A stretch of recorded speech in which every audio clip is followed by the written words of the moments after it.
todos. Vamos a esperar un minuto a José Vicente Oliver y empezamos con la jornada. ¿Están por la tele? Es muy breve, o sea que ahí... Sí, falta un poquito. Así que es como tenemos gente online, ¿vale? Hola, buenos días.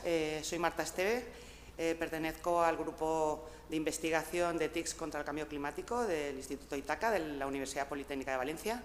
También queremos dar la bienvenida a toda la gente que se ha conectado online, que son más de 110 personas, y a toda la gente que se ha molestado en venir presencialmente a Valencia. Ahora luego procederemos a la entrada de...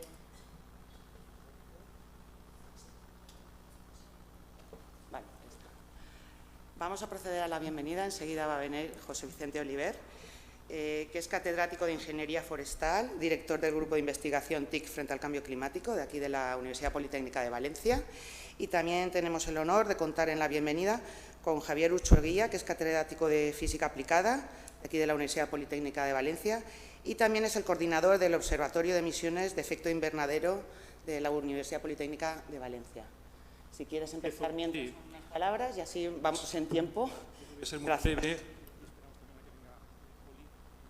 Mi amigo y colega José Vicente Oliver, ¿no? Que juntos formamos este grupo de investigación que se llama ICETES contra el cambio climático, con una idea que es acercar la ciencia al problema del cambio climático desde el punto de vista de la información, de los datos. Pensamos que como científicos nuestra obligación ética, moral en esta situación es pues, ofrecerle a la sociedad información transparente, rigurosa, en la medida que se pueda, para que la sociedad tome las decisiones que tenga que tomar. No nos corresponde a nosotros tomar esas decisiones, pero sí ayudar a la toma de decisiones, tanto a las administraciones públicas, fundamentalmente a las empresas, a todos los agentes implicados y a la sociedad que va inevitablemente a padecer las consecuencias de este cambio climático. Una de las actividades, ¿no? Dentro de nuestro grupo, tenemos muchos proyectos europeos de todo tipo en esta actividad, fue la de ver cómo llevábamos la información de la manera más eficiente a la gente, ¿no? Y el Observatorio de Gases de Efecto Invernadero nació exactamente con ese propósito, es decir, de ser un canal, una manera, ¿no? Un instrumento para poder acercar los datos a la gente, a las personas. Contamos afortunadamente con el apoyo de la Administración Pública, pero no es una actividad de la Administración Pública, sino que es una actividad de la Universidad Politécnica con el apoyo tanto de los funcionarios como del Gobierno de la Generalitat Valenciana, que pues, nos ayudan en esta misión. Tenemos una página web donde precisamente la idea es exponer este tipo de información, este tipo de datos, de manera que sean comprensibles. A nosotros nos obsesiona la palabra comprensible. ¿Por qué? Pues porque la información en torno a las emisiones de gases de efecto invernadero, al cambio climático, es muy compleja. Lamentablemente es muy compleja. Si fuera simple, seguramente habríamos resuelto el problema hace mucho tiempo. Esa complejidad es una enorme barrera, es un enorme obstáculo. Desde la propia comprensión físico-química de los procesos que dan lugar a emisiones de gases de efecto invernadero, hasta los propios mecanismos, ¿no? Económicos muchas veces, que dan lugar a todas esas emisiones. Se trata de un ámbito muy complicado, muy complejo, donde básicamente toda la actividad humana da lugar a algún tipo de emisiones. Nosotros, una de las primeras actividades importantes, que creo que además ha sido pionera a nivel nacional e internacional, fue tratar de cuantificar quién es responsable de qué, es decir, quién responde de qué emisiones, a nivel local, a nivel territorial, a nivel sectorial, a nivel de empresas, precisamente para poder delimitar, primeramente, dónde se debe actuar. Si uno no sabe de qué es responsable y cuánto emite, pues pocas decisiones va a tomar, ¿no? Para esa mitigación. Y en segundo lugar, también para facilitar precisamente mecanismos para que la sociedad, digamos, pueda actuar más eficientemente. Tenemos, por ejemplo, los famosos PACES, ¿no? Que son los mecanismos que los municipios tienen para mitigar el cambio climático, pero hemos trabajado mucho con la Administración precisamente para tratar de identificar, por ejemplo, qué ámbitos y sectores son más sensibles, dónde se producen más emisiones, qué es más tecnoeficiente. Y una de las cuestiones que nosotros siempre hemos querido es cuidar mucho también de la sociedad como actividad económica. La lucha contra el cambio climático no puede triunfar si no tenemos en cuenta las empresas, si la gente percibe que eso va a ir contra el bienestar social y económico, y no tiene por qué ser así. De hecho, hay muchas tecnologías y hay muchas maneras de enfrentarse al cambio climático que también pueden crear riqueza, también pueden crear oportunidades a las empresas y a la sociedad. Y una de ellas es precisamente la que vamos a hablar hoy, y ahora presentará más en detalle mi amigo José Vicente Oliver, es decir, una visión positiva hacia el cambio climático. La compensación es un mercado, es un futuro en el cual tanto las personas que tienen, por ejemplo, masas forestales o bienes que tienen además un valor medioambiental, pueden ver remunerados, en cierto modo, esos esfuerzos, esos cuidados, de manera económica. Y de eso se trata. Y por eso estoy orgulloso hoy de inaugurar esta jornada sobre compensación con una visión más positiva hacia lo que sería el problema del cambio climático, visto también a veces como una oportunidad, un futuro económico y social para nosotros. Y ahora doy paso a José Vicente porque es mucho más, conoce 1000 veces mejor que yo esta problemática desde el punto de vista técnico y les explicará bien en qué consiste este tema.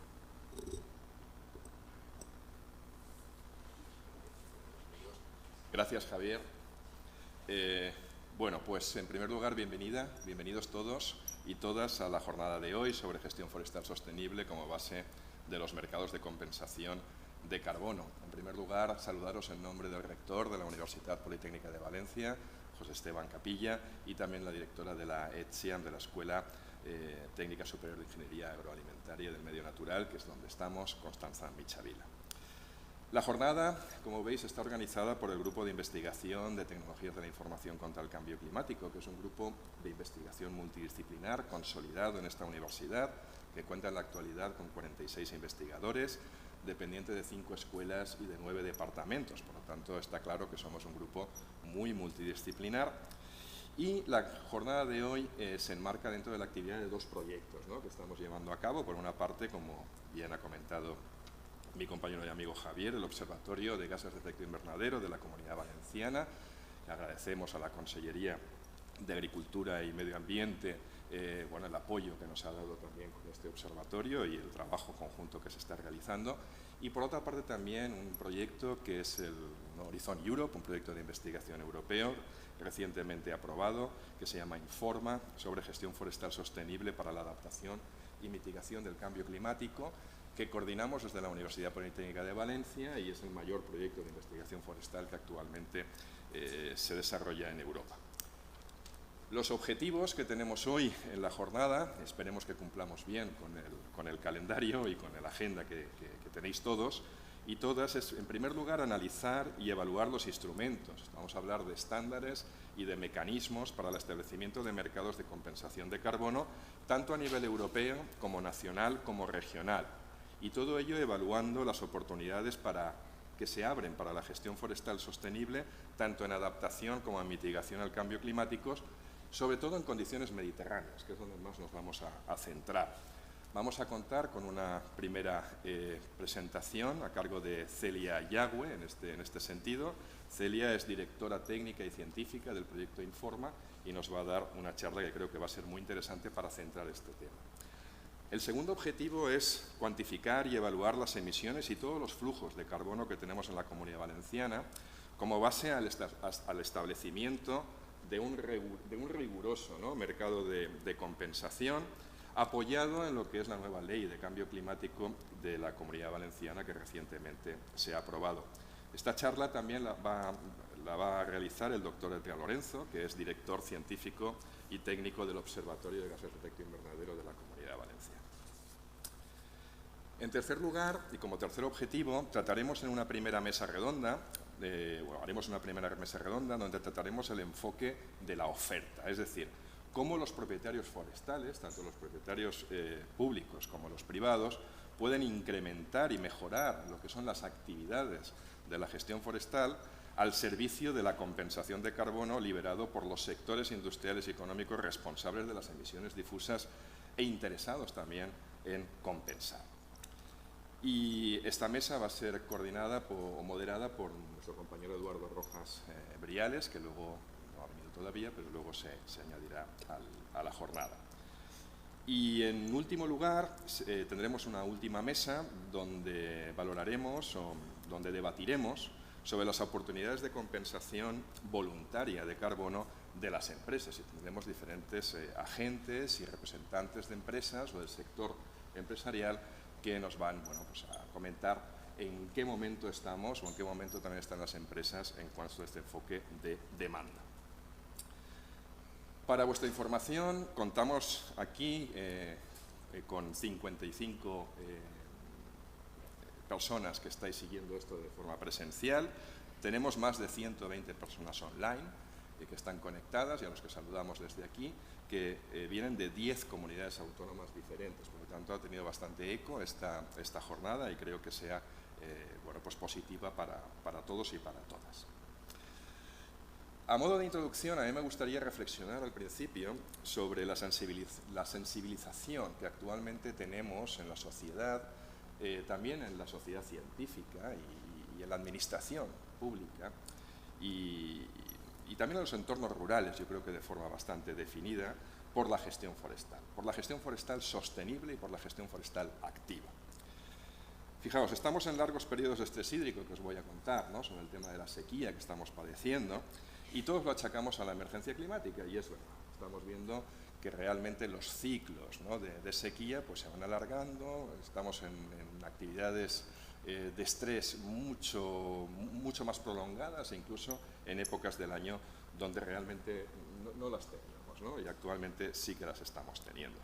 Pero la raíz del problema de los grandes incendios forestales, como gran perturbación medioambiental, como el mayor riesgo medioambiental que tenemos en nuestro entorno, es el estado de la masa forestal, que al final la tenemos abandonada en su gestión desde hace ya 30, 40 años.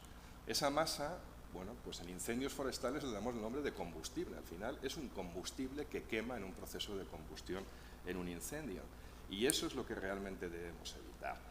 Podemos hacer todo tipo de actividades en mitigación del cambio climático, en eficiencia energética, en movilidad eléctrica, en transición ecológica y transición energética, pero realmente, si no atajamos el problema de los grandes incendios forestales, tenemos un foco de emisión súbita que nos puede realmente llevar todos los balances de emisiones y todos aquellos objetivos de reducción de emisiones realmente al hoyo. Los grandes incendios forestales que estamos viendo, y hace poco tuvimos el ejemplo del incendio de Villanueva de Viver, son incendios ya de alta intensidad y de virulencia, y muchos de ellos ya fuera de capacidad de extinción.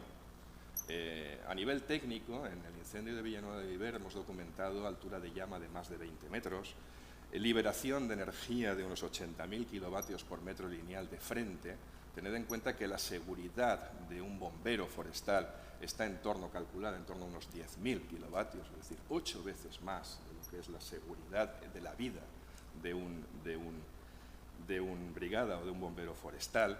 Por lo tanto, son incendios que, aunque tengamos los mejores dispositivos y medios al alcance, que los tenemos realmente en la Comunidad Valenciana, somos líderes a nivel mundial en grupos o en equipos de extinción, pues poco podemos hacer, ¿no? Pensad también en los costes derivados de la extinción de los incendios forestales. El otro día el Consorci de Bombers de la Generalitat de Cataluña estimaba que apagar una hectárea tiene un coste de más o menos 15.000 euros por hectárea. Si multiplicamos por los miles de hectáreas que se nos van en un gran incendio forestal, 4.000 que se nos fueron en Villanueva de Viver, los episodios del verano pasado, ¿no?, con más de 30.000 hectáreas entre los incendios aquí en la Vall de Ebo y en Begís. Es decir, muchísimo dinero de las arcas públicas que se nos van en las actividades de extinción. Y hasta estas mejores o casi inmejorables fuerzas de extinción nos están diciendo ya: no, por favor, más medios, más presupuestos en medios de extinción. Sabéis que más o menos 130, 140 millones de euros son los que nos cuestan los medios de extinción, más o menos en la Comunidad Valenciana al año, sino mucho más en prevención por gestión forestal sostenible, donde apenas un 10% de lo que acabamos de decir es lo que se invierte en el monte hoy en día. Necesitaríamos mucho más, necesitaríamos mucha más inversión para tener nuestros montes mucho más resilientes. Claro, necesitamos, pero ¿cómo financiarlo? Es ahí donde está la clave, ¿no?, de la pregunta. ¿Y cómo se paga esto? Desde hace ya muchos años, desde la universidad, hemos ido predicando prácticamente como los franciscanos, ¿no?, en cuanto a lo que son los pagos por servicios ambientales, es decir, que haya una solidaridad, una justicia entre aquellos que realmente protegen los sumideros de carbono, los servicios ambientales del agua, de la biodiversidad, del paisaje, frente a aquellos que son los usuarios, y muchas veces también son los que, por ejemplo, en el caso de carbono, donde están las emisiones por la actividad industrial o por la actividad de las emisiones difusas, sobre todo el transporte, el tráfico rodado, etc. Por lo tanto, los pagos por servicios ambientales en esos 4 ejes y principalmente, y en esto va la jornada de hoy, en el primer eje de la compensación de carbono. En esto nos vamos a centrar y yo quiero animar a todos aquellos que mientras vamos haciendo las presentaciones a que, bueno, en cualquier momento, si tenéis alguna duda, tenemos el micrófono para que podáis hacer cualquier tipo de comentario o de pregunta. Por lo tanto, sin más, pasamos a la primera presentación que corre a cargo de Celia Yagüe sobre el estado de los mercados europeos de compensación de carbono, barreras y oportunidades de la gestión forestal en España y en la Comunidad Valenciana. Celia Yagüe es ingeniero de montes, es directora técnica y coordinadora del proyecto Informa dentro del programa Horizon Europe de la Comisión Europea y bueno, pues lidera todos los días este proyecto con 8 países diferentes, en diferentes bioregiones de Europa, en cuanto a lo que es la gestión forestal adaptativa y mitigadora del cambio climático y especialmente en lo que es las barreras y cómo salvar las barreras técnicas, económicas, sociales, administrativas para que los mercados de compensación de carbono tengan un futuro, esperamos, cercano y en cuanto a la gestión forestal. Celia, cuando quieras.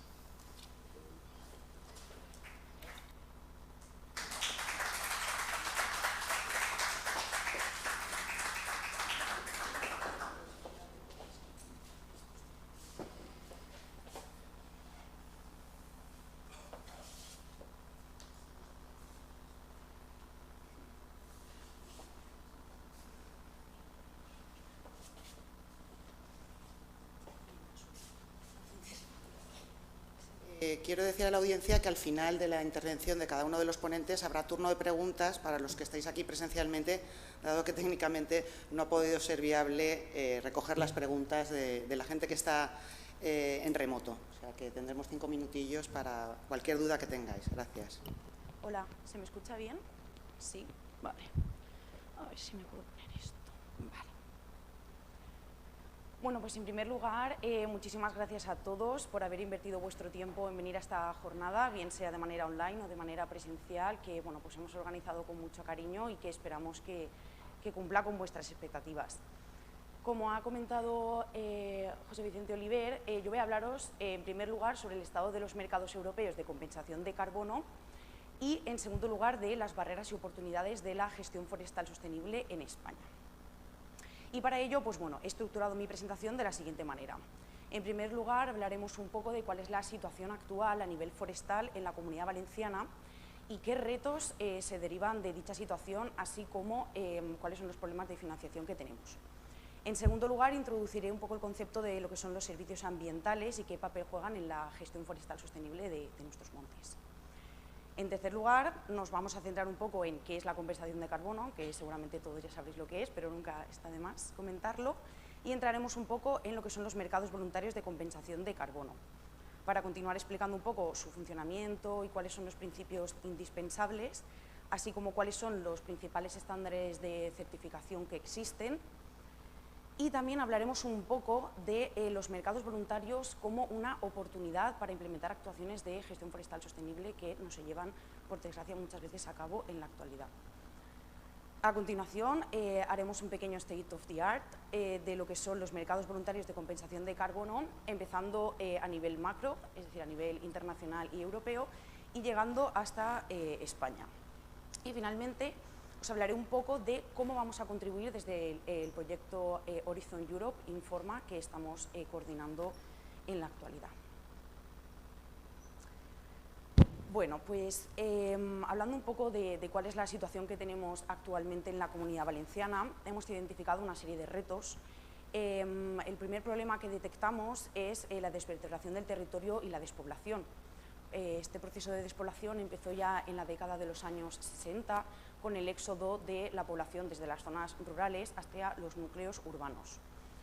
Esto, unido al problema del relevo generacional, así como a la falta de inversión en nuestros montes, propició un abandono tanto de la actividad forestal como de la actividad agrícola. En el caso de la actividad agrícola, muchos de estos terrenos que estaban emplazados entre terrenos forestales y que actuaban de mosaico o de barrera natural frente a incendios forestales, pues han desaparecido prácticamente debido pues, a esa expansión o silvogénesis de nuestros montes. Y ello nos lleva al estado actual de los ecosistemas forestales. Nosotros tenemos fundamentalmente dos tipos de masas en la Comunidad Valenciana que representan pues una potencial amenaza. Por un lado tenemos aquellas masas que provienen de repoblaciones forestales de la década de los 70 y que actualmente se ha excedido el turno de corta. Y por otro lado tenemos también masas que proceden de regeneraciones naturales post-incendio y que presentan una hiperdensificación, con lo cual se crea ahí un gran volumen de biomasa seca, que esto unido a la situación de emergencia climática, que únicamente es la chispa que realmente faltaba dentro de esta situación, pues hace que tengamos un elevado riesgo de incendios forestales, pues con todo lo que ello conlleva. Olas de altas temperaturas, sequías prolongadas, tormentas secas o rayos y pues de vez en cuando alguna negligencia. Pero claro, realmente, ¿cuál es el problema, no? La falta de financiación, es decir, están saliendo muchas políticas a todos los niveles para la mitigación y adaptación al cambio climático, pero ¿cómo vamos a financiar esto, no? Esa es la gran pregunta. Entonces, bueno, pues ahora quería introduciros un poco el concepto de los servicios ambientales, ¿no? Los ecosistemas naturales de per se ya producen una serie de beneficios para el ser humano, entre los que tenemos la provisión de bienes tangibles, que es lo más conocido, y también la provisión de servicios intangibles. Estos servicios, a ver, no sé si funciona el puntero, bueno, os he puesto una pequeña gráfica en la que se ve un poco la clasificación de estos servicios intangibles. Los clasificamos en servicios de abastecimiento, como puede ser, por ejemplo, pues, la madera o incluso los alimentos, servicios de regulación, como por ejemplo la polinización o, muy importante también, la fijación de carbono, y servicios de tipo cultural, pues como el recreo, el senderismo, incluso pues la meditación, cada uno ya, ahí no entramos. Y bueno, ¿cuál es la principal problemática con estos servicios ambientales? Pues que tradicionalmente no han sido tenidos en cuenta porque no se valoran en términos económicos. Y más importante aún es que estos servicios ecosistémicos no se asocian a lo que es el sector forestal, que es realmente de donde proceden, y no se remuneran como deberían. Algunos autores estiman que el conjunto de la biosfera posee un valor medio de 33 billones de dólares al año, lo que es aproximadamente, para que nos entendamos, el 31% del Producto Interior Bruto del año 2019 a nivel mundial, que no es poco. Y bueno, los orígenes del término servicios ecosistémicos pues se remontan a la década de los años 80, pero no fue hasta la década de los 90 cuando este término se empezó a generalizar y a monetizar y articular en instrumentos basados en el mercado, que veremos un poco más adelante. Y bueno, centrándonos en el tema de hoy, que es la compensación de carbono, pues bueno, el Pacto Verde Europeo y la Ley Europea del Clima, en consonancia con otras políticas de descarbonización a nivel internacional, han establecido el objetivo de que Europa sea el primer continente neutro para el año 2050 y, consiguientemente, cada país de la Unión Europea pues, tiene sus propios objetivos de reducción. Aquí os he puesto una gráfica, ¿vale? Otra vez, es que no me acuerdo cuál es. Vale. Os he puesto aquí una gráfica donde se muestra un poco cómo sería ese proceso de reducción de emisiones a lo largo del tiempo. En el eje horizontal tenéis el tiempo hasta el año 2050 y bueno, pues cómo sería esa reducción de emisiones en el caso de España.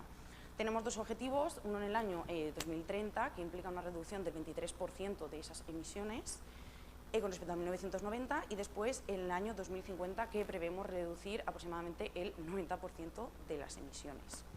Pero bueno, ¿qué pasa con todas aquellas emisiones que no se pueden reducir? Porque, por ejemplo, existen algunas emisiones de proceso o, por ejemplo, algunas asociadas al tema de la agricultura y tal, que no se pueden reducir. Pues, ¿qué tenemos que hacer? Compensarlas.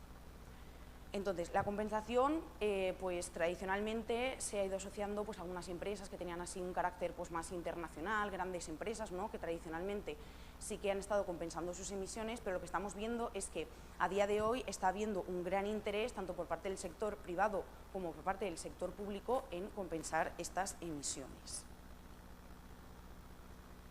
Bueno, y pues eso, ¿qué es compensar el carbono? Pues adquirir una cantidad determinada de CO2 que iguale a la cantidad de emisiones de CO2 de la que se es responsable.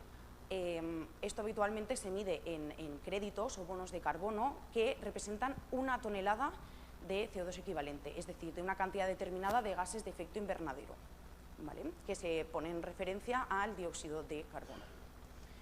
Bien, este CO2 adquirido puede provenir de emisiones evitadas de CO2 equivalente, pues debido a un proyecto de reducción, como por ejemplo ocurre en el tema de las energías renovables, o bien de emisiones absorbidas por sumideros naturales, como son nuestros montes, que encima son grandes sumideros naturales y encima gestionables.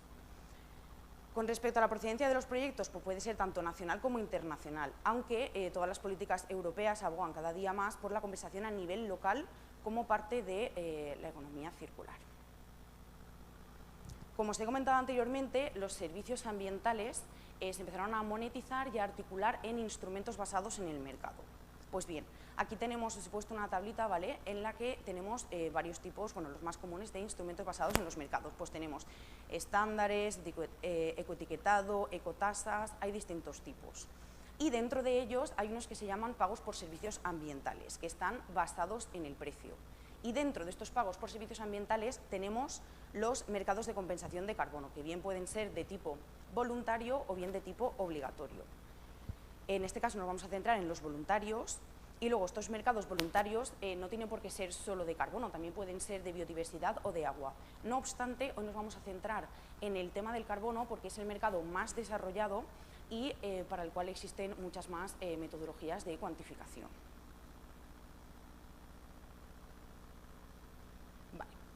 Bueno, y pues ¿cómo funcionan estos mercados? Pues al final se basan en una transacción de bonos o de créditos de carbono, ¿no? Entonces, para ello deben existir dos componentes indispensables.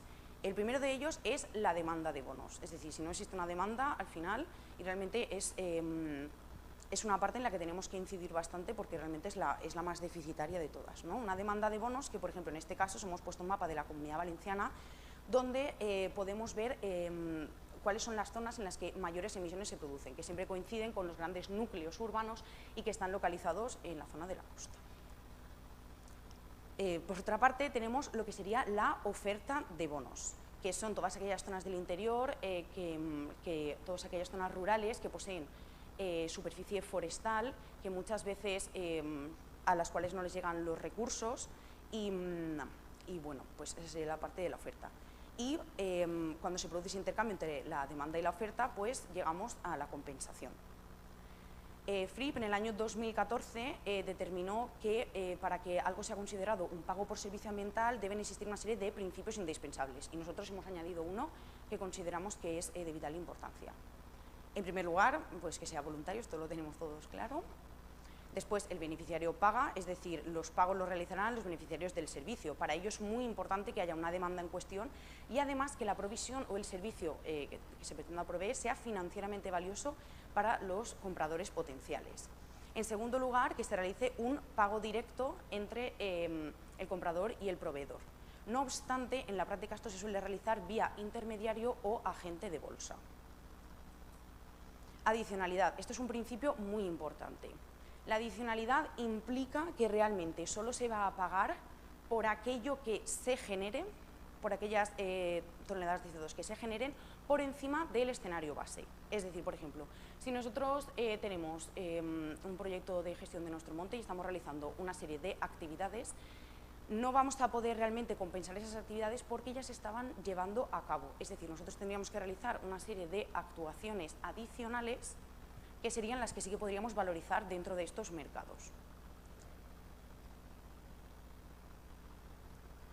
Otro principio es la condicionalidad, es decir, los pagos son dependientes de la entrega de los beneficiarios de este servicio, es decir, están basados en los resultados. Esto es lo que ocurre en la teoría, ¿no? Pero en la práctica lo que sucede es que, como muchas veces esto es difícil de llevar a cabo, lo que se hace es, se paga basándonos en las acciones, no tanto en el resultado final, entendiendo que ese resultado al final se va a producir. Por otro lado, tenemos garantizar la permanencia, es decir, que las intervenciones de gestión no sean fácilmente reversibles y que se eviten las fugas, es decir, que la provisión de un servicio ecosistémico no produzca una degradación de otro servicio ecosistémico en otro lugar del mundo. Muy importante.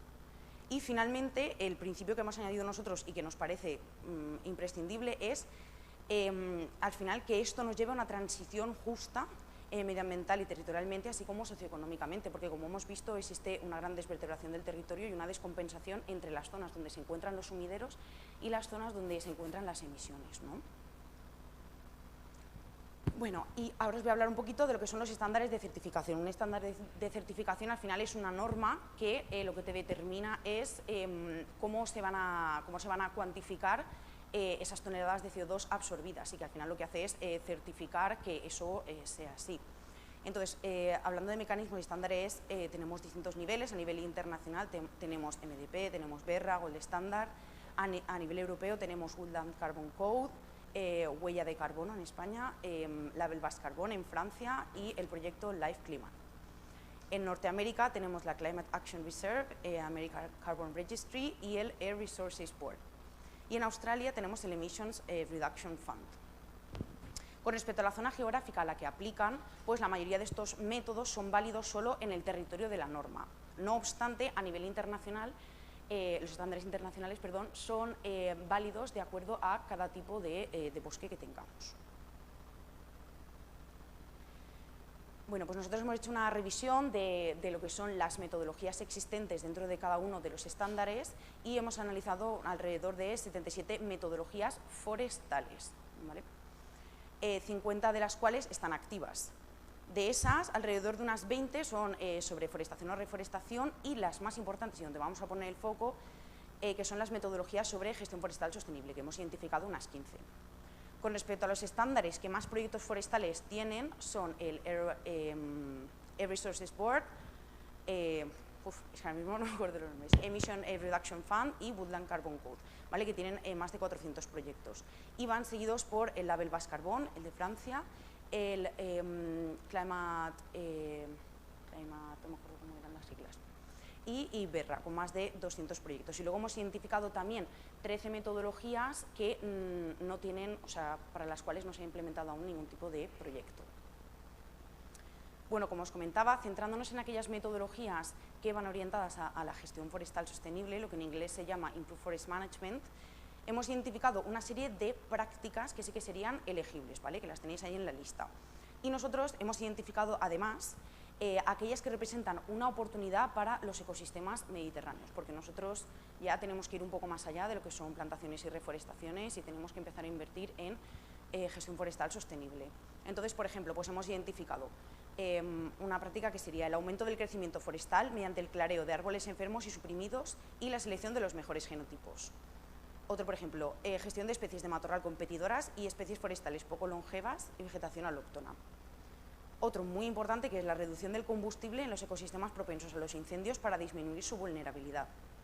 Aquí quería deciros que bueno, lo veremos más adelante, ¿no? Pero bueno, yo estoy haciendo el doctorado precisamente en el tema de mercados voluntarios de compensación de carbono, y al final la idea es desarrollar una metodología que nos sirva en la Comunidad Valenciana, es decir, desarrollar una metodología de cuantificación específica para actuaciones, o sea, para poder hacer un mecanismo de compensación en actuaciones de gestión forestal sostenible, de prevención de incendios forestales.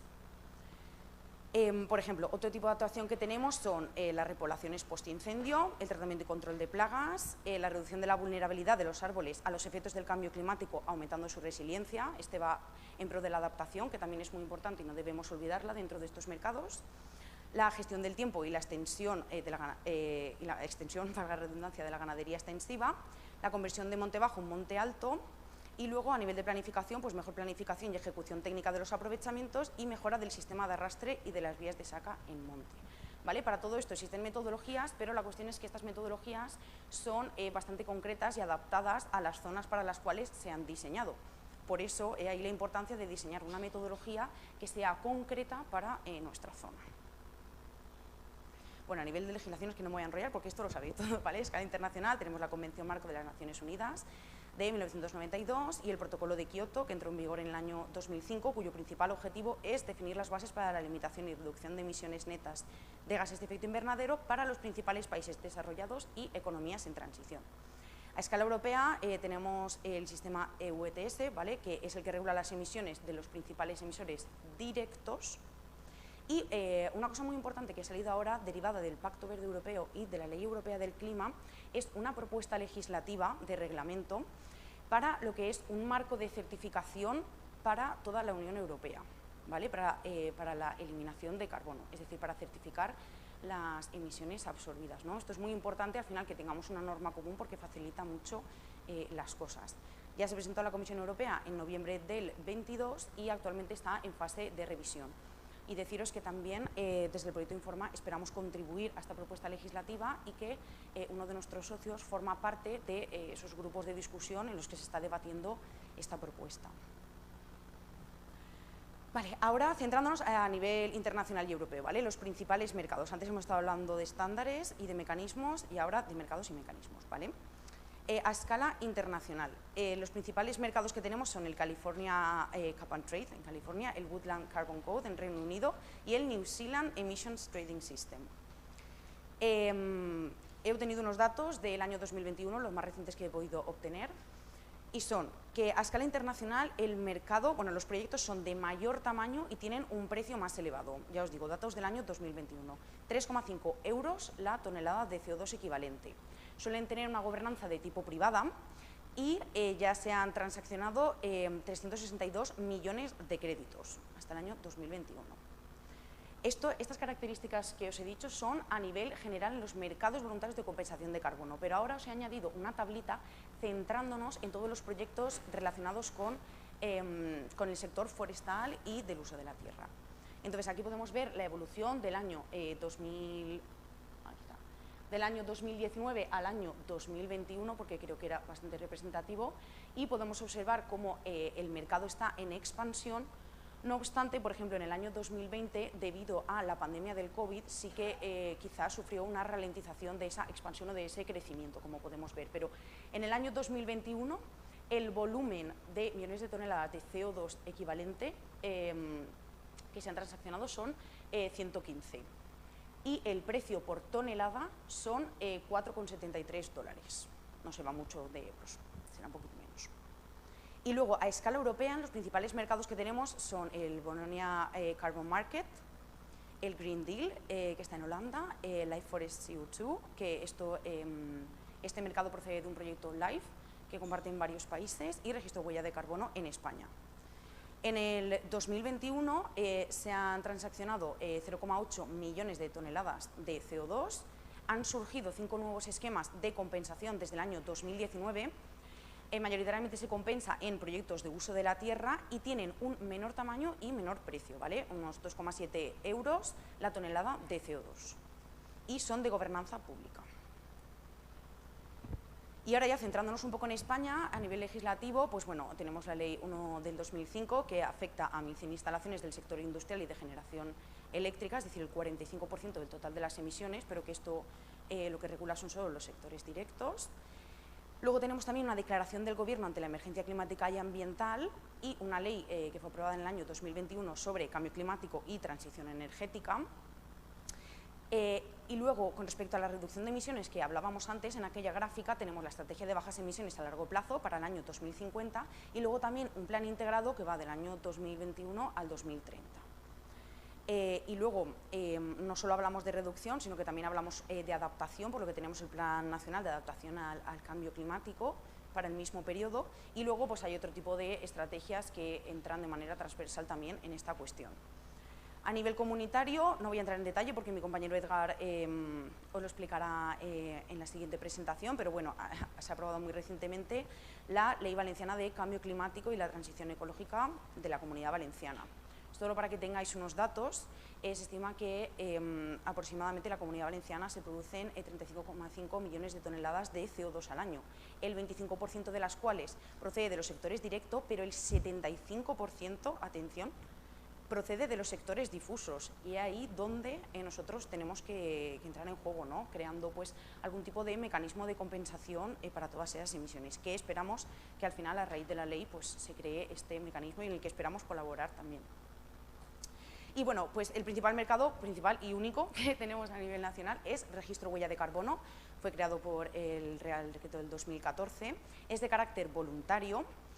Y bueno, busca fomentar no solo el incremento de los sumideros nacionales, sino también el tema de las reducciones de gases de efecto invernadero y bueno, al final es una plataforma donde al final difundir un poco todas aquellas organizaciones que están compensando sus emisiones. Y también se creó pues con la finalidad de responder a la creciente demanda de compensación de proyectos nacionales. El problema, como veremos más adelante, que solo compensa con reforestaciones y repoblaciones post-incendio. No incluye gestión forestal sostenible como tal, o por lo menos atendiendo a las necesidades que tenemos nosotros aquí, ¿no?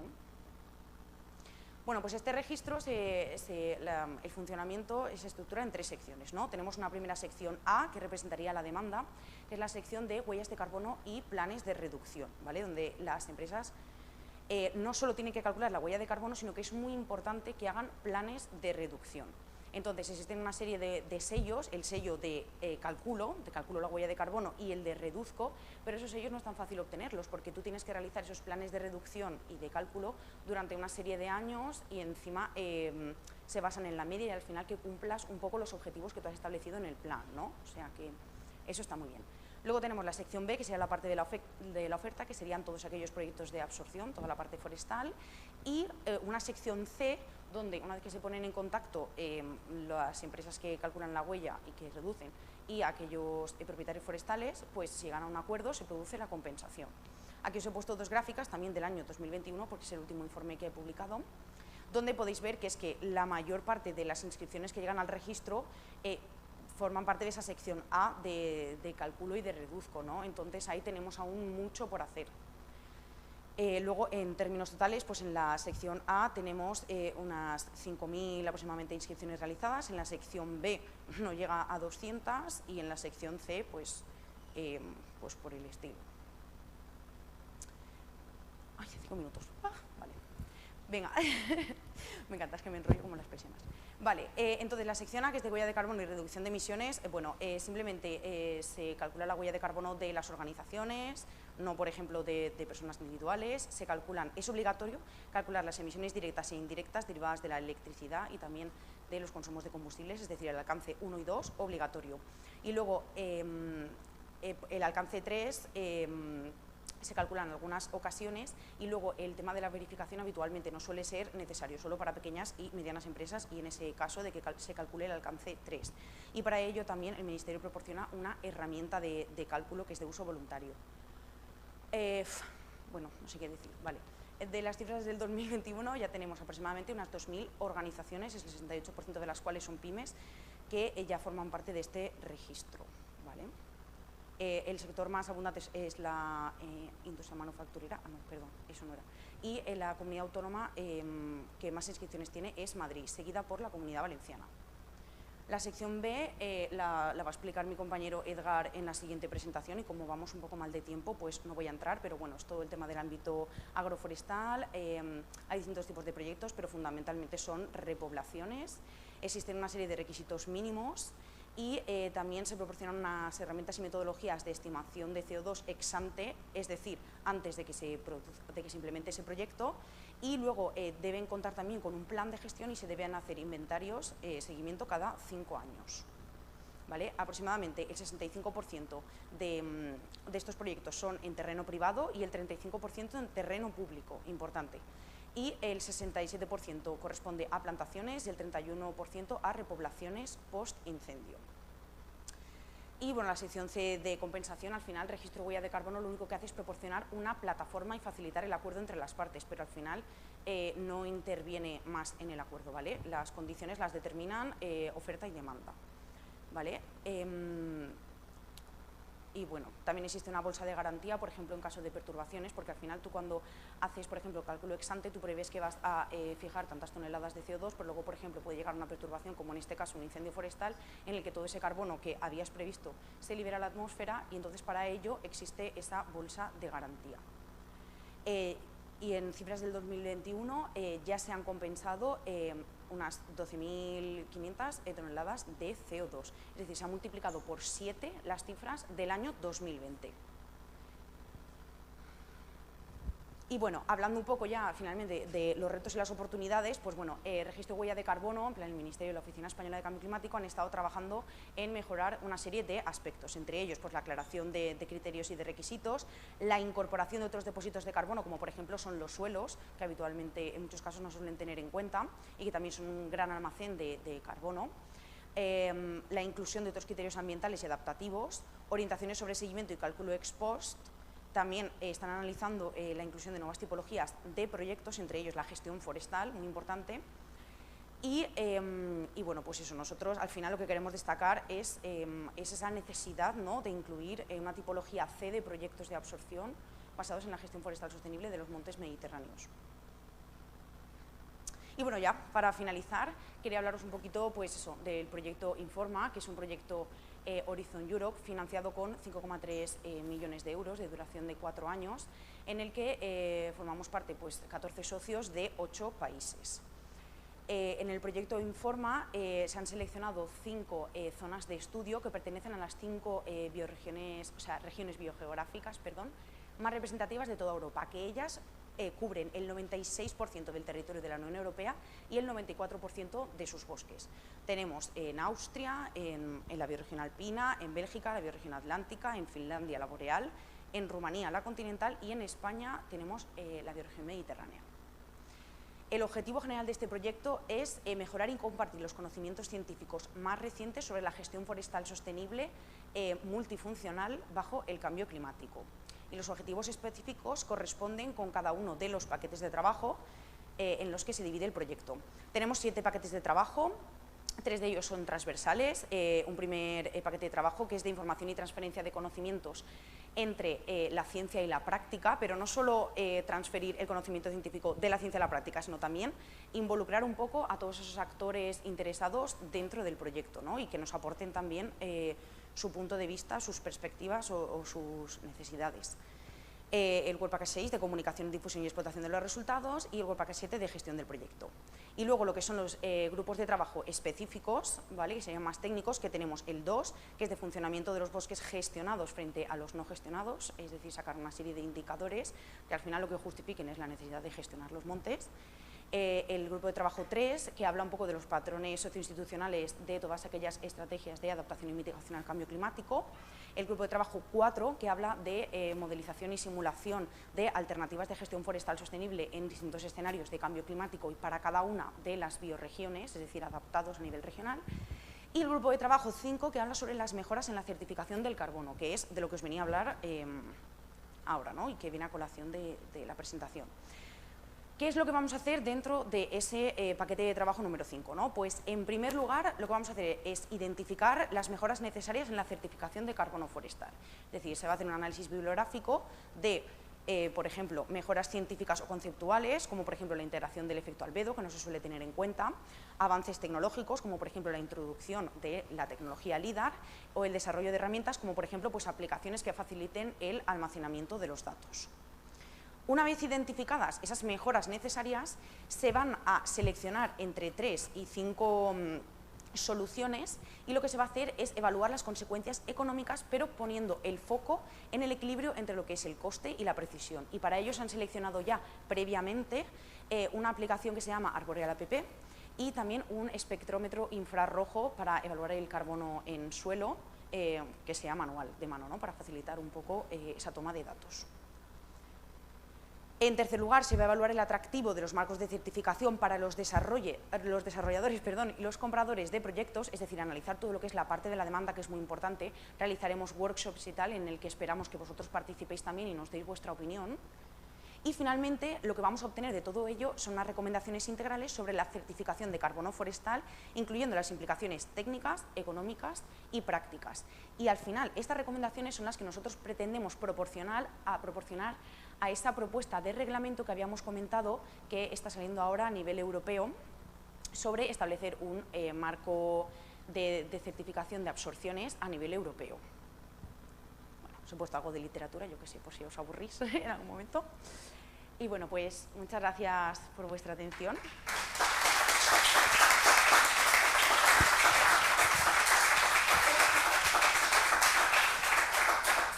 ¿Me pasa mucho? Muchas gracias, Celia. ¿Tenemos alguna cuestión, alguna pregunta? Momento es ahora importante. Yo solamente quizá remarcar lo último que ha dicho Celia. Es cierto que a nivel de la Dirección General de Agricultura, la Dirección General de Medio Ambiente y la Dirección General de Clima, y al hilo también de la Estrategia Forestal Europea, que recientemente ha sido aprobada tanto por el Parlamento Europeo como a propuesta de la Comisión, como por el Comité de las Regiones. Bueno, pues ahí el grupo de trabajo es muy importante, el de compensación de carbono, y bueno, nosotros como coordinadores, en este caso, en mi caso personal, como coordinador general del proyecto, junto a otros 4 proyectos que actualmente está financiando la Comisión, pues trabajamos continuamente en lo que es el intercambio de información y de los resultados que vamos sacando con la Comisión para que lleguemos a ese marco común. Yo creo que es importante defender la posición del Mediterráneo, que en el mundo forestal no es fácil, y aquellos que llevamos más de 30 años en esto lo sabemos, ya que los objetivos de compensación de carbono en bosques productivos continentales, boreales, son muy diferentes a lo que son los objetivos de compensación que tenemos en el mundo mediterráneo, donde nos importa mucho más lo que es la resiliencia de nuestros ecosistemas frente a las grandes perturbaciones, y también el aspecto social, ¿no? del despoblamiento y también de la falta o del abandono, ¿no? De lo que es la gestión del territorio rural en su totalidad, no solamente forestal, sino también agrícola de montaña. Y bueno, pues ahí seguimos trabajando, y cualquier actividad y participación, como bien ha dicho Celia, la iremos haciendo, y os agradeceríamos que siguiéramos en contacto con todos vosotros y vosotras. Pasamos a... Hola, me llamo Amaya y quería hacerte una pregunta, a ver si tenéis una respuesta sobre el tema del registro. ¿Vale? Yo he estado investigando un poquito sobre cómo funciona el registro por temas profesionales, y lo que me parece muy interesante es que como está tan restringido, efectivamente, como tú decías, únicamente a proyectos de repoblación, básicamente, tanto en nuevas áreas, además que tienen que llevar un montón de tiempo sin ser zonas forestales, y en este momento, ¿cómo se puede prever, o sea, cómo se puede gestionar eso? Porque hablan de un proyecto a 30 años. Entonces, ¿cómo se gestiona con las empresas que quieren compensar esos 30 años futuros? No, porque la repoblación está claro, ¿no? Tú pagas una repoblación, pero ¿qué pasa con los siguientes 30 años? Se tiene que hacer cargo de ese coste económico, entiendo. Bueno, no sé si sabéis un poco cómo está funcionando a nivel real, ¿no? el tema ese.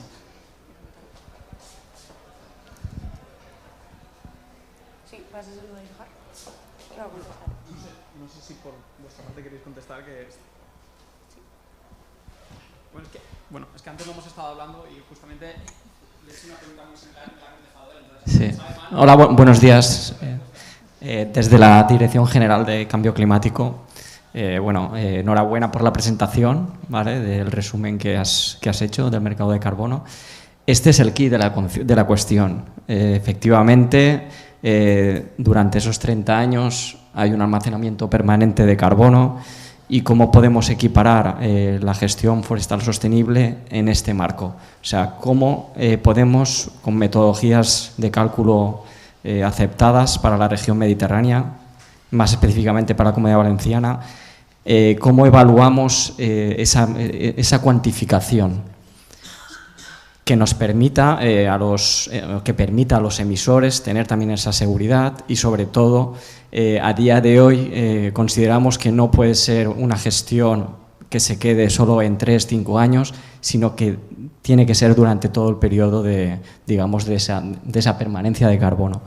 Y aquí estamos para eso, para que nuevos proyectos futuros se puedan evaluar y cuantificar, y que no se quede en la mera repoblación forestal, que desde nuestro punto de vista la gestión es lo más importante, y no solo las repoblaciones forestales.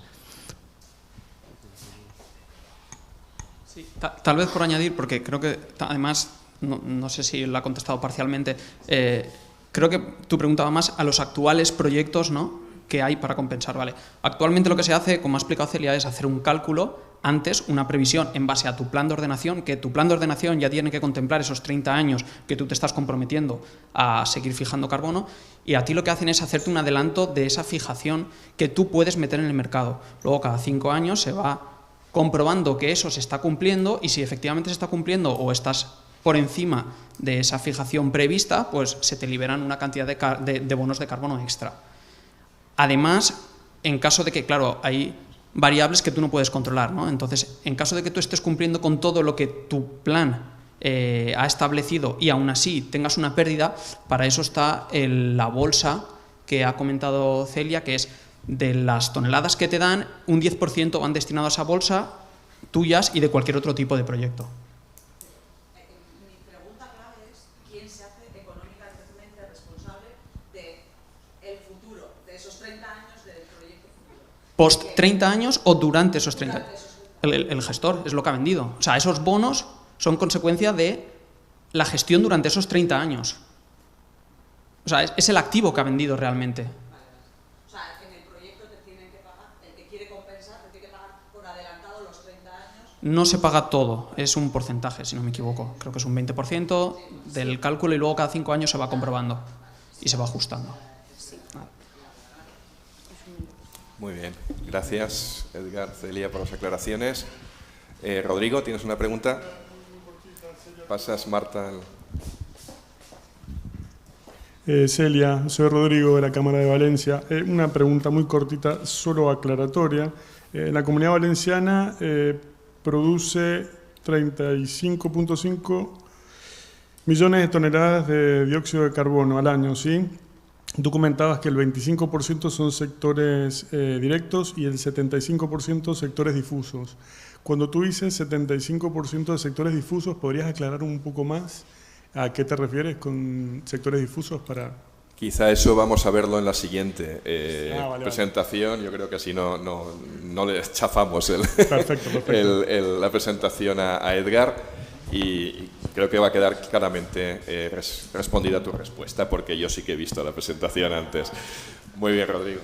Gracias. Pasamos a la siguiente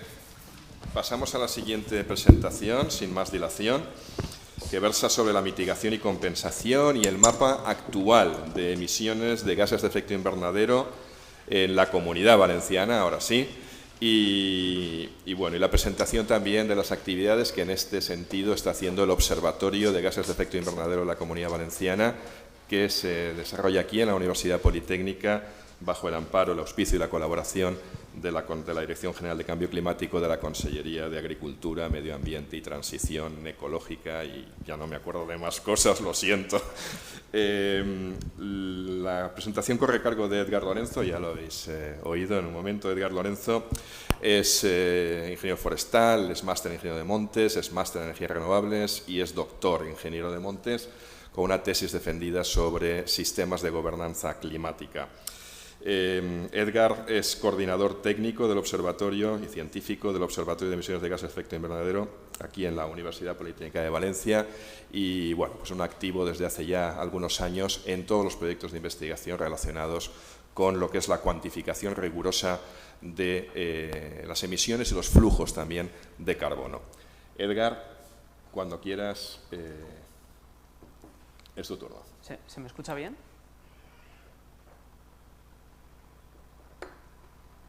Ok, genial. Vale, bueno, pues con la presentación de Oliver directamente voy a pasar a la parte del contenido. Vale, yo voy a hablar de los siguientes 7 puntos, voy a intentar no extenderme demasiado porque como ya vamos un poquito mal de tiempo, así ganamos, ¿no? Vamos a intentar ganar ese tiempo que nos hemos extendido. Voy a hablar de los stocks de carbono porque siempre hablamos de la fijación anual, pero vamos a tratar de interpretar hoy aquí cómo la fijación anual lo que nos permite es mantener esos stocks, que muchas veces se nos olvida y pensamos que lo importante es lo que fijamos cada año, pero lo que vamos a intentar es que esa fijación anual nos aporte el recurso necesario para mantener los stocks, que como veremos a continuación son mucho más abundantes. Luego voy a hablar del enfoque sectorial y territorial en cuanto a emisiones, Voy a establecer un poco el marco de compensación. Bueno, ya voy a complementar lo que ya ha comentado Celia, porque ya ha comentado gran parte de esto. Voy a hablar de las emisiones por perturbaciones.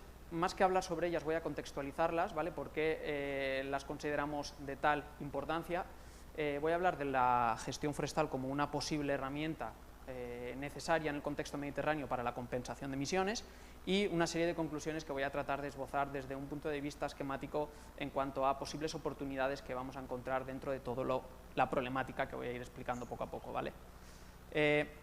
Como digo, diferenciamos stock de carbono de fijación anual de carbono, ¿vale? Voy a abordar estos tres sectores que tenemos aquí, que son los principales sumideros terrestres con los que contamos, forestal, agrícola y urbano. Ahora veremos que los órdenes de magnitud son muy diferentes entre ellos. Por no enredarme mucho, simplemente los resultados de las cuantificaciones que se han ido desarrollando durante los últimos años en cuanto a stocks de carbono. A la izquierda tenemos la distribución territorial de estos sumideros, donde vemos que el sector forestal suma un total de más de 185 millones de toneladas de CO2 equivalente. En cuanto a stock acumulado solo en la parte vegetal del territorio forestal, aquí no estamos considerando la parte del suelo.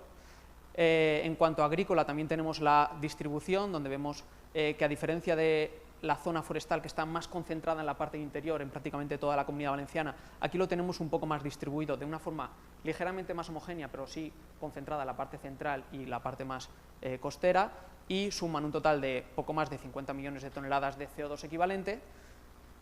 Junto, si lo consideramos como un todo, vemos que estos dos stocks de carbono tienen un total de 237 millones de toneladas de CO2 equivalente, y con esto vamos a pasar a cómo año a año estamos aumentando este stock que acabo de explicar, ¿no?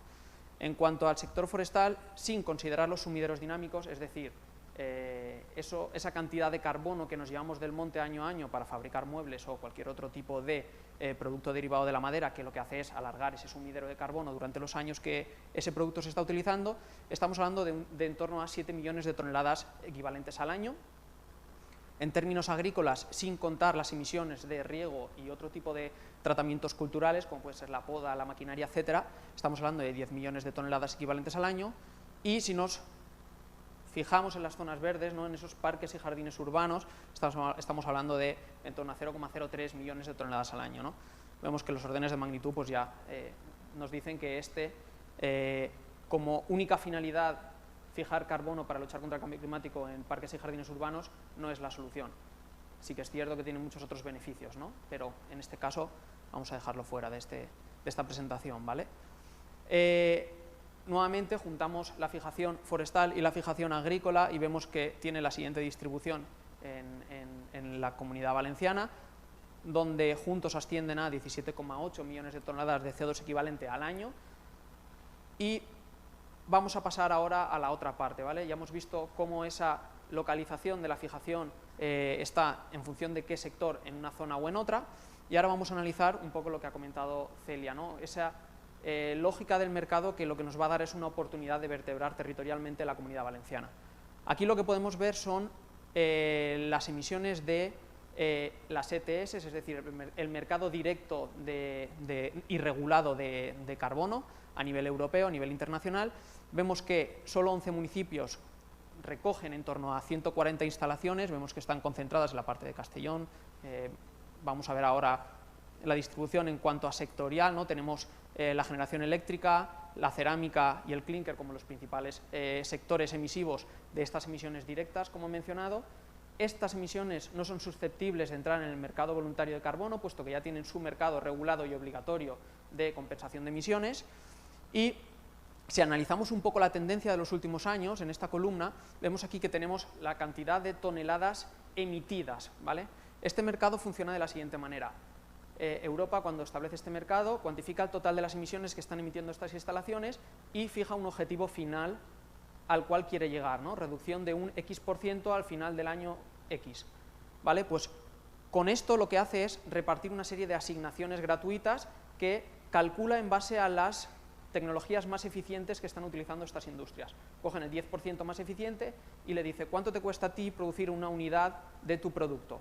X toneladas. Pues esto es a lo que tienen que aspirar los que no son tan eficientes como tú. En base a ese cálculo reparten emisiones gratuitas, ¿vale? Son las toneladas de CO2 asignadas, ¿vale? Si nos fijamos en las cantidades de toneladas de CO2 emitidas, vemos que la tendencia pues, sigue fluctuaciones derivadas también de las diversas crisis económicas, ¿vale? Vemos que hay un aumento hasta 2016, luego vuelve a bajar, bueno, 2015, luego vuelve a bajar. Bueno, en definitiva vemos que sí que en los últimos años hay un descenso de estas emisiones, muchas veces porque hay plantas que cierran y directamente pues, dejan de emitir, ¿vale? Pero lo que sí que vemos muy claramente, que no hay ninguna duda, es en las toneladas asignadas, es decir, desde el principio ya se planificó para que cada año las industrias tuvieran menos toneladas asignadas. Por lo tanto, las industrias tienen dos opciones: o reducen sus emisiones de alguna manera o pagan. Simplemente por poner en órdenes de magnitud estas emisiones, ¿vale? Cogiendo el precio del 15 de marzo de 2023, que es el informe de Consellería que coge de referencia, estamos hablando de en torno a 250 millones de euros la diferencia entre la asignación gratuita y las toneladas emitidas, o sea, el coste que tuvo que asumir estas industrias por el exceso de emisiones que tuvo. Vale, ahora cambiamos totalmente de prisma, nos vamos a esos sectores difusos. Contestando un poco a la pregunta del compañero, esos sectores difusos que recogen, bueno, pues ahora luego vamos a ver la distribución sectorial. Aquí tenemos el mapa de emisiones que ha comentado antes Celia, donde vemos que claramente esas concentraciones se centran en la parte costera, ¿vale? Si hacemos el análisis territorial, vemos que solo 10 municipios de los 542 que conforman la Comunidad Valenciana ya representan el 36% de las emisiones. Vemos que muchos de ellos son o capitales o grandes ciudades.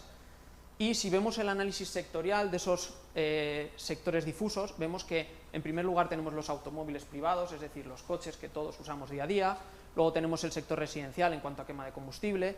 Tenemos camiones pesados, transporte logística de gran tonelaje, industria en cuanto a consumo eléctrico, otro tipo de transporte, residencial, consumo eléctrico. Pues aquí estamos hablando de todos los focos de emisión que en el día a día podemos encontrar en el desarrollo de la sociedad, ¿no? Nuevamente, si volvemos a hacer ese Pareto, si nos centramos en estos 10 indicadores, estamos hablando que se han cuantificado en torno a 140 indicadores, son los que dice el panel intergubernamental contra el cambio climático que representan el 100% del total de las emisiones que puede haber en un territorio. Solo 10 de ellos ya hacen el 71% del total de las emisiones. A nosotros nos gusta hacer estos paretos o estas relaciones de el menor número que más cantidad de emisiones sumen porque queremos hablar siempre en términos de eficiencia, es decir, si tenemos una cantidad de recursos limitados y queremos mitigar el cambio climático como una emergencia, es decir, abordar aquellos sectores en aquellas zonas donde más se emiten, esta relación de dónde están concentrados estos grandes focos de emisión, creemos que es relevante para realmente sacar el partido necesario a los recursos, ¿no? Simplemente por actualizar los datos, las emisiones brutas en 2019 fueron en torno a 30 millones de toneladas de CO2 equivalente y las netas, es decir, restando esa cantidad de CO2 fijado, se queda en torno a 23,3 millones. Haciendo comparativa, ¿no?, de dónde tenemos concentrados los grandes emisores y dónde tenemos concentrados los grandes fijadores, que nuevamente aquí tenemos ese reparto de los 10 que más fijan en la Comunidad Valenciana, que suman el 21% del total de la fijación, nos quedamos con lo siguiente. Si juntamos estas emisiones brutas con la fijación que tiene cada uno de estos municipios, nos encontramos con la emisión neta. La emisión neta, nos hemos dado cuenta que no en todos los municipios es una emisión neta. En muchos de ellos hay fijación neta. Es decir, están fijando más carbono de lo que están emitiendo. Concretamente, 175 municipios en el año analizado, año pre-COVID 2019, eran pulmones netos de carbono en la Comunidad Valenciana. Es decir, el 32% de los municipios estaban fijando más emisiones de lo que estaban emitiendo. Eso nos deja que 367 municipios, los restantes, son emisores netos de carbono en la Comunidad Valenciana. Además, si nos centramos, aquí tenemos en verde los que son netos fijadores y en rojo o amarillo los que son netos emisores. Tenemos una clara concentración de los netos fijadores en la parte interior de la Comunidad Valenciana, donde además se da los riesgos que comentaba antes Celia de despoblamiento, etc. Por lo tanto, a priori vamos a intentar aplicar una lógica de mercado en el cual tenemos una gran cantidad de fijación de carbono concentrada en la parte interior, donde además hay falta de empleo y por ello se desencadenan otro tipo de problemas muy relacionados con lo que estamos hablando, y además estamos aumentando el stock sin vigilancia y sin capacidad para prevenir los incendios allí donde estamos aumentando ese stock, ¿ok? Tenemos una gran oferta. Por otro lado, tenemos una posible gran demanda, ahora bajo el paraguas de la Ley Valenciana de Cambio Climático, en el cual establece, incluso en algunos tipos de actividades productivas, la obligatoriedad de participar en este tipo de compensación de emisiones, en este mercado de compensación de emisiones. Tenemos una gran demanda, tenemos una gran cantidad de emisiones difusas que no están sujetas al mercado obligatorio de Europa. Esto nos daría una lógica de mercado buenísima, tenemos las dos partes cubiertas. Sin embargo, el problema que nos encontramos es que tenemos falta de mecanismos, que ya no es exactamente así porque el Registro Valenciano de Iniciativas contra el Cambio Climático es un mecanismo que viene a ocupar ese puesto, pero sí que nos faltan, como luego veremos que indica ese mecanismo, los estándares para las actuaciones concretas que necesita el contexto de nuestros montes. Por lo tanto, esto es lo que voy a intentar enlazar como la oportunidad para solventar esta problemática. Por ello voy a entrar un poco en detalle, tampoco mucho, sobre los tipos de secciones, cómo funciona el registro de huella de carbono del MITECO, el registro nacional, ¿vale? Tenemos, como ha comentado antes Celia, las 3 secciones, vamos a centrarnos en la sección B, que es aquella que dicta las reglas de los proyectos que quieren entrar a vender bonos, es decir, a generar bonos de carbono. Básicamente se divide en dos, tenemos dos opciones. La primera opción son los proyectos de tipo A, que lo que recoge son repoblaciones forestales con cambio de uso de suelo, importante, y además este cambio de uso de suelo se tiene que dar en suelos donde, al menos desde el 31 de diciembre de 1989, no eran superficie boscosa o catalogada como bosque. Es decir, pasar de alguno de estos tipos de suelo, que son agrícola, urbano, pastizal o matorral, a un bosque establecido. Ahí la forma de calcularlo es muy sencilla. Antes teníamos una cantidad de toneladas de carbono almacenada en función del tipo de suelo, y ahora vamos a esperar que los árboles de una determinada especie alcancen una determinada edad y unas determinadas dimensiones que podemos traducir a cantidad de carbono que va a tener almacenado, ¿no? Esos bonos durante esos 30 años son los que, como comentábamos antes, le van a dar al gestor de ese monte para que los pueda vender en este mercado. Y por otro lado lo que tenemos es proyectos tipo B, que lo que viene a recoger son las actuaciones en zonas forestales que han sido incendiadas para restablecer el monte que antes tenía. Aquí lo mismo, aquí tenemos una zona forestal que ha sido incendiada, donde hemos perdido gran parte de la cantidad de carbono que tenía contenido ese monte, y lo que persigue este tipo de proyecto es restablecer esos niveles de carbono anteriores al incendio que tenían. Sin embargo, volvemos a la problemática que tienen los montes mediterráneos, puesto que lo que necesitan los montes mediterráneos no es ni uno ni otro, depende de qué circunstancias sí que lo necesitarán, pero como norma general no, sino lo que necesita es solventar la siguiente problemática. Tenemos incendios forestales que ponen en riesgo el stock de carbono. Es decir, cómo utilizar esas 7 millones para conservar los 250 millones que he mencionado antes. Creo que esto pone un poco en prisma realmente dónde está la oportunidad, ¿vale? Y dónde realmente está el valor añadido. El valor añadido no está en conservar esos 7 millones, sino conservar los 250 que tenemos almacenados ahí en el monte, mucho más allá de otros problemas medioambientales derivados que pueden derivar de los incendios, ¿no? Vamos a volver a poner en contexto. Antes he hablado de 23 millones de toneladas netas que la Comunidad Valenciana durante todo el año, en todos sus sectores, emite año a año, ¿vale? Simplemente voy a mencionar 2 episodios de incendios, no sé si lo podéis ver bien en la figura. Aquí tenemos los incendios de Begís y Andilla, y aquí tenemos el incendio de Cortes de Pallars y Baidebo. Bueno, si cuantificamos la cantidad de emisiones tanto de dióxido de carbono como en esta última columna que recoge todos los gases de efecto invernadero, como de otros contaminantes, que bueno, eso daría para otra película, ¿vale? Vamos a centrarnos solo en la parte que afecta al cambio climático. Estamos viendo que cada uno de los incendios, superando el 1.000.000 de toneladas en apenas 3 días, cerca del 1.000.000 de toneladas en Cortes de Pallars y en Begís, y cerca del 500.000 de toneladas en el incendio de Baidebo, en tan solo 3 días se emitieron más de 3,6 millones de toneladas de CO2 equivalente. Estamos hablando de una gran cantidad de emisiones en muy poco tiempo, que además no constan de manera íntegra los inventarios de cuantificación de emisiones anuales que el Ministerio, ahora hablo a nivel nacional, tiene que reportar a nivel internacional, ¿vale? No voy a entrar en mucho detalle. Bueno, estamos desarrollando metodologías que lo que nos permiten es, en los incendios analizados, identificar qué variables son las que han hecho que se produzcan mayor severidad en esos incendios y por lo tanto que haya sido imposible abordarlos desde el punto de vista de la extinción, como comentaba antes José Vicente Oliver, y ver cómo esas variables interrelacionan entre ellas, haciendo más posible o menos posible esa extinción rápida y por lo tanto reducir al máximo la cantidad de emisiones que se están haciendo, ¿no? Que se están emitiendo. Nuevamente, poniendo en contexto, ¿no? Aquí tenemos el incendio de 2022 y aquí tenemos los incendios de 2012. Poniendo en contexto con las grandes capitales de provincia, vemos que ambos dos, no de manera agregada, sino de manera individual, ya superan el tráfico de las 3 ciudades, de las 3 capitales de provincia, incluso el total de las emisiones de las capitales de Alicante y Castellón, durante todo un año. Por ello, y todo esto viene a colación, ¿no?, de lo siguiente, ¿cómo podemos aprovechar la gestión forestal sostenible para establecer ese tipo 3, digamos, ¿no?, tipo C, proyecto nuevo donde no solo cuantificamos esa forestación o reforestación, sino la gestión forestal sostenible? ¿Y por qué hablamos de por qué es importante la gestión forestal sostenible en términos de un mercado de carbono? Porque aquí tenemos un esquema de cómo, por ejemplo, un monte después de X años alcanza un estado de madurez en la cual ya no permite fijar más carbono, hemos alcanzado el tope, ¿vale? A partir de ese momento, solo los árboles que mueren dejan espacio para crecer otros árboles y por lo tanto estamos en un flujo neutro, ¿no?, en un ciclo neutro de carbono, ¿vale?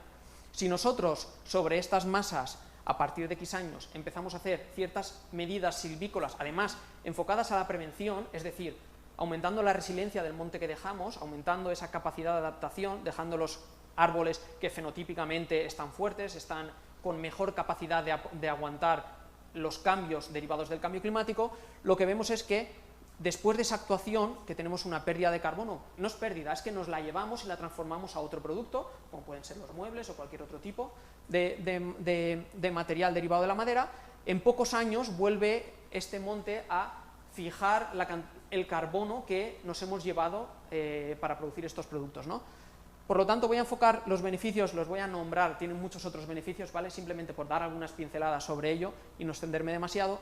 En términos de ciclo de carbono, ¿vale?, aquí podríamos hablar de mitigación directa del cambio climático y aquí podríamos hablar de adaptación directa del cambio climático, pero vamos a ver cómo se abordan de manera paralela, las dos no están enfrentadas. Muchas veces hablamos de la adaptación como el gran olvidado, pero la realidad es que no es o mitigación o adaptación, hay veces que una misma medida puede contribuir de manera paralela a las dos cosas, ¿no? Entonces, ¿cómo la gestión forestal sostenible afecta a los ciclos de carbono?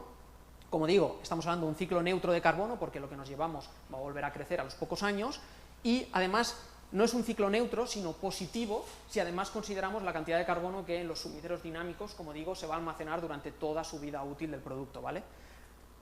No he entrado en el efecto sustitutivo, es decir, en cómo este material va a sustituir el uso de plásticos, aceros, hormigón, etcétera, que son intensos en emisiones de CO2 equivalente, por lo tanto, eso nos lo estamos ahorrando. En el peor de los casos, sustituyendo combustibles fósiles para producir energía, que también estamos ahorrando emisiones, porque como digo, esto viene de un proceso neutro en carbono, y el sumidero dinámico de la madera como material, y un largo etcétera, ¿vale?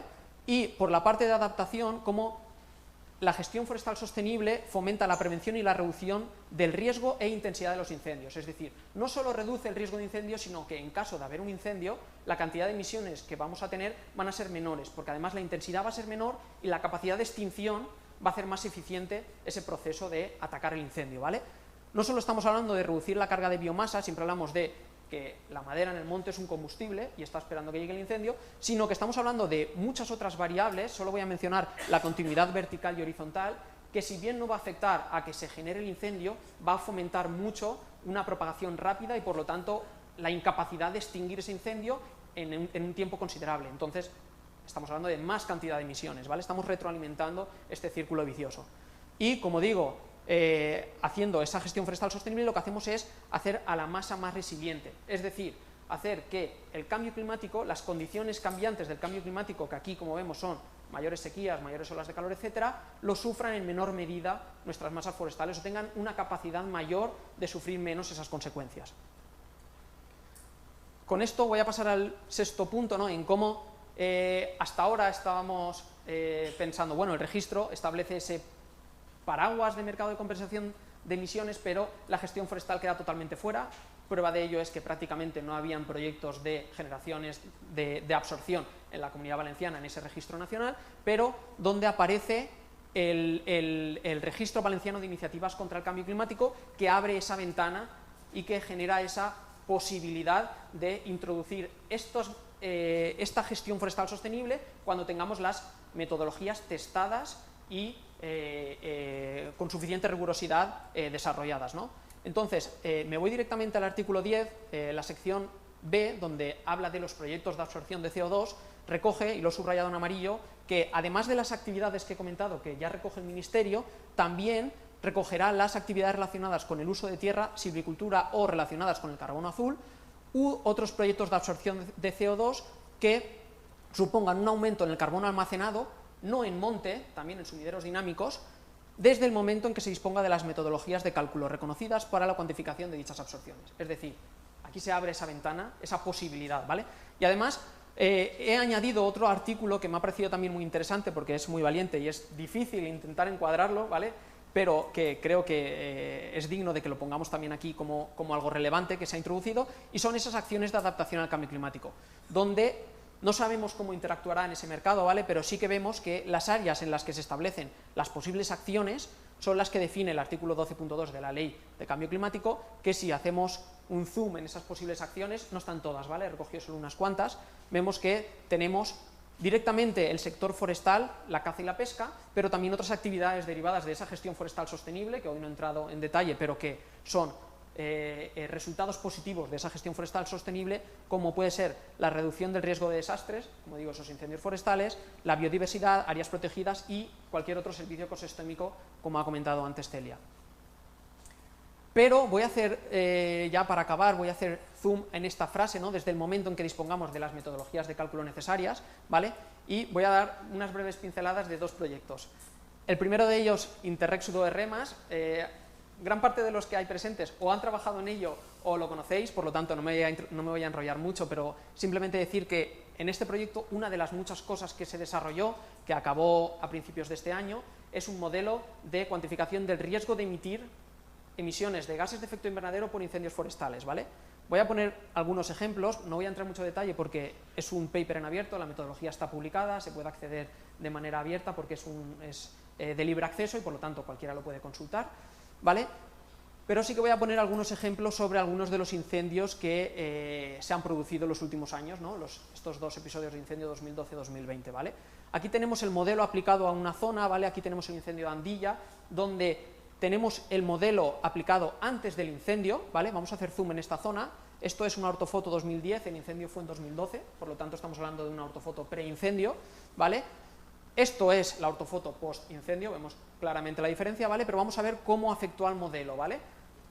El modelo antes del incendio nos daba esta imagen, donde tenemos el riesgo relativo de la zona en función de las diferentes componentes que afectan al riesgo de emitir incendio, tanto a la probabilidad de incendio como al valor que estamos intentando conservar, que es el carbono en este caso, y esto es lo que pasó post-incendio, ¿no? Tras el incendio. Aquí, ¿qué es lo que ha pasado?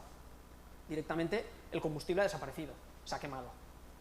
Entonces, hay dos opciones: o dejamos que el fuego se lleve este combustible para reducir el riesgo relativo de la zona, o implementamos gestión forestal sostenible y nos llevamos gran parte de ese carbono, que además es el carbono susceptible de ser quemado o quemado con gran intensidad, porque lo que nos vamos a llevar es el material debilitado, los árboles muertos, los pequeños, los flojos, etc. Simplemente por poner otro ejemplo, aquí tenemos el caso de Chelva, la ortofoto 2010, no se ve muy bien, 2020, se ve claramente porque prácticamente ya no tiene zona oscura. Esta fue la zona principalmente afectada por el incendio, este fue el modelo antes del incendio, donde tenemos aquí la zona, y este es el modelo post-incendio, ¿vale? Aquí lo único, como digo, lo único que hemos afectado son las variables que afectan a la biomasa. Esas variables son internas, son nuestras, las podemos afectar mediante la gestión forestal sostenible. No necesitamos que llegue el incendio para que las reduzca, ¿vale? Y por poner otro ejemplo, en el caso de Portugal, porque también eran parte del consorcio, aquí tenemos el modelo, ¿vale? Vemos claramente como la estructura de la vegetación en la parte izquierda, que era otro tipo de especie, y otro tipo de estructura de vegetación, tenía una clara reducción de incendio. Bueno, también tenemos aquí puntos hidrantes, puntos de agua y zonas de vigilancia que también reducen el riesgo, y esto es la parte que se vio afectada por el incendio. Lo tenemos aquí sombreado, ¿vale? Simplemente, ¿vale? Ahora bien, ¿cómo seguimos? Porque con esto no hemos llegado al objetivo de cuantificar cuántos bonos de carbono se pueden generar con la gestión forestal sostenible. Tenemos una primera pata, ¿no? En la parte de riesgo de incendio, ¿no? Pero ¿cómo seguimos? Pues aquí es donde entra, como ha comentado antes Celia, el proyecto Informa, ¿vale? No voy a entrar en detalle porque ya lo ha explicado ella, pero sí deciros que estéis atentos porque durante los próximos 4 años vamos a ir sacando resultados relevantes en este campo, ¿vale? Y ya para acabar, las conclusiones, para intentar no listar una serie de conclusiones al uso, como normalmente se hace una presentación donde empiezo a decir las conclusiones y repito lo que ya he explicado durante la presentación, voy a intentar clasificarlas en una DAFO, ¿vale? En una matriz de debilidades, amenazas, fortalezas y oportunidades, y además he querido utilizar este esquema porque tiene la parte de origen interno y origen externo, ¿vale? Que viene a ser lo que nosotros podemos cambiar, ¿vale? Por lo tanto, si hablamos de las debilidades, estamos hablando de los ecosistemas forestales que se encuentran en actual estado de abandono. No voy a entrar en las variables porque ya las ha explicado Celia, pero digamos que el estado de las masas forestales son propensas a estos grandes incendios forestales y tenemos una gran cantidad de emisiones de gases de efecto invernadero, sobre todo en las zonas costeras, ¿vale? Que es opuesto a donde tenemos la gran cantidad de las emisiones. Si nos vamos a las amenazas, por un lado tenemos la emergencia climática, tal vez no podemos actuar, digamos que es origen externo, habría que cogerlo con pinzas, pero no podemos actuar directamente sobre las consecuencias que vamos a sufrir del cambio climático. Hablamos de olas de calor, de sequías, de tormentas, etcétera, grandes incendios forestales, incluso algunos fuera de capacidad de extinción, porque hablamos de incendios de sexta generación, aquellos que ha comentado antes José Vicente Oliver, que no podemos, con los recursos que tenemos y que ya son muy buenos, extinguirlos de manera eficiente, y de una variable que muy bien no sabía dónde ubicarla entre debilidad y amenaza, porque es una debilidad pero también es una amenaza, que es esa despoblación, que lo que genera son peores condiciones de los ecosistemas forestales, abandono forestal, abandono agrícola, etc. En cuanto a fortalezas, en este contexto voy a hablar de la ciencia al servicio de la sociedad. Estamos hablando de cómo la academia, en alianza, no de manera individual y solitaria, sino en coordinación con las administraciones, pueden desarrollar metodologías, generar conocimiento que ayude a la toma de decisión de manera eficiente, para poder invertir los recursos disponibles de manera eficiente, desarrollar herramientas rigurosas de cálculo y predicción que realmente definan esos estándares para poder aplicar de manera adecuada los mecanismos que se están desarrollando, y superar retos de manera conjunta que vayan surgiendo en estos, como digo, en estos desarrollos, ¿no? Por último, en cuanto a oportunidades, y creo que es como la parte más importante de todo, ¿no? Pues simplemente voy a destacar dos. Por un lado, los mercados voluntarios de carbono a nivel regional, que no es una oportunidad solo para esto, sino para muchos otros problemas que la Comunidad Valenciana ahora mismo tiene, ¿no? Estamos hablando de capacidad de mitigación y adaptación al cambio climático, estamos hablando de frenar el despoblamiento rural, porque tiene la capacidad de generar empleo en esas zonas donde digo que se concentra en esa mayor cantidad de fijación forestal, y fomentar la vertebración territorial en la Comunidad Valenciana entre costa e interior. Y por último, como digo, hasta ahora no teníamos un paraguas normativo a nivel nacional que nos permitiera acogernos a un clavo ardiendo en cuanto a posibilidad de introducir los proyectos de gestión forestal sostenible como mecanismos de compensación, pero ahora sí que tenemos el registro, o está en ello, no está en marcha, está sobre proceso de alegaciones ahora mismo, el Registro Valenciano de Iniciativas de Cambio Climático, que abre esa oportunidad para, además de todo lo anterior, mejorar el estado de los ecosistemas forestales mediante gestión forestal sostenible, reduciendo el riesgo y la intensidad de los incendios forestales. Y con esto os doy las gracias por escucharme, y cualquier duda...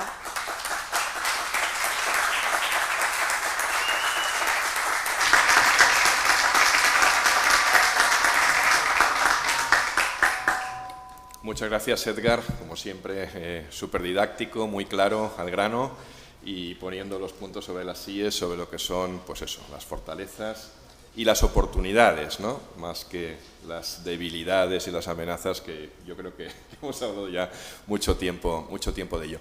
Antes del café sí que nos queda tiempo para, si queréis, algún tipo de aclaración o algún tipo de comentario. Veo que lo ha dejado muy claro. Pues nos vamos directamente al café, a las 12 en punto volvemos, sí. Mientras a los que están online les pondremos un vídeo de Informa y a las 12 en punto venimos. Un poquito de retraso, pero pediros disculpas. Gracias. Aprovecho también la oportunidad para agradeceros a Marta y a Helen, que son las dos personas que han hecho posible todo esto, y o sea que muchas gracias. Indicaros también, los que no os habéis registrado, a la salida, por favor, firmar y coger la acreditación, que sé que alguno no lo ha hecho. Gracias. Gracias.